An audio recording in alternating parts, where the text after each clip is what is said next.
Adam L.G. Nevill is a British horror writer and author whose 2011 novel The Ritual became the subject of a major motion picture released last year.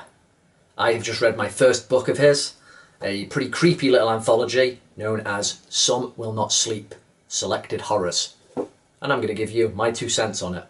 This collection of unique horror stories written between 1995 and 2011 got what the author described as a second lease of life. He obviously felt they deserved to be released in a proper, nice-looking paperback publication, which it is.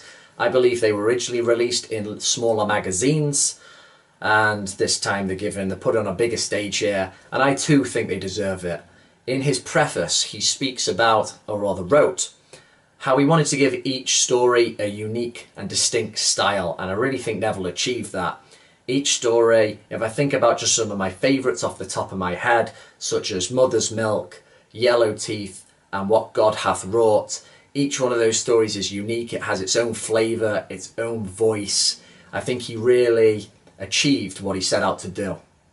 If I just give a little brief outline of some of my favourites there, Mother's Milk is about this strange milk addiction that these workers have who work in a factory. They go back to this strange house.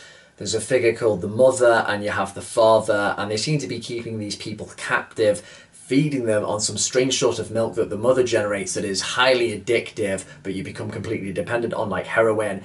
It's a very strange, almost like perverted story. It kind of reminded me of The Lawnmower Man by Stephen King with that fat guy chomping on the grass. Very perverted and disgusting in a way, really good. Yellow Teeth is about some strange character who won't get out of a guy's house. I think he knew him back in school. Seems to be a real bum. He's playing music loud all the time. It turns into a real domestic type nightmare.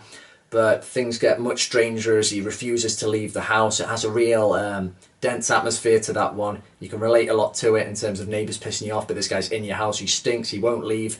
And it gets very strange and almost has like things about the divinity in it later. I don't want to spoil it, but very well done.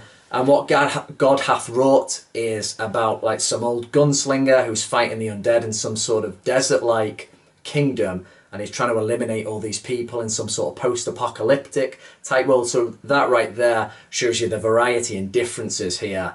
Of course, any short stories, any collection of short stories, they normally have variety, but I think the different themes there, unique themes, and those three in particular are really well executed. I think those three would very much be my favourites.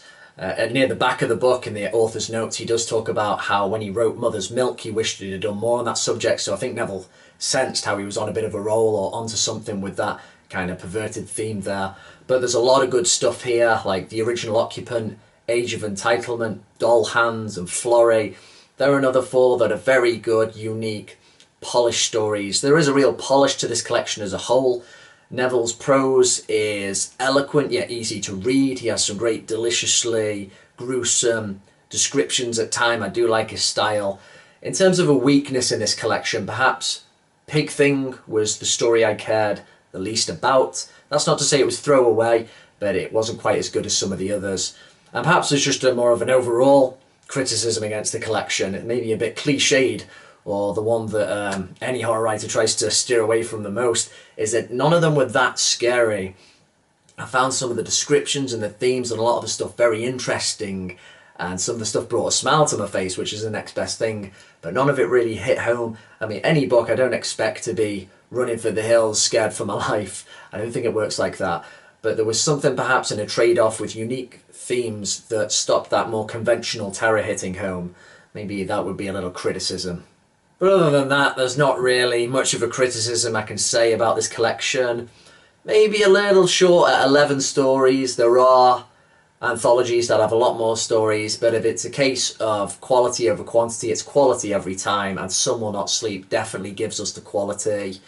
I didn't mind paying the £12 for it, because it's a nice book, it looks good, and these stories deserve to be printed on quality sheets. I would have to give this collection a very solid 8 out of 10, and we'll definitely read some more Adam L.G. Nevill.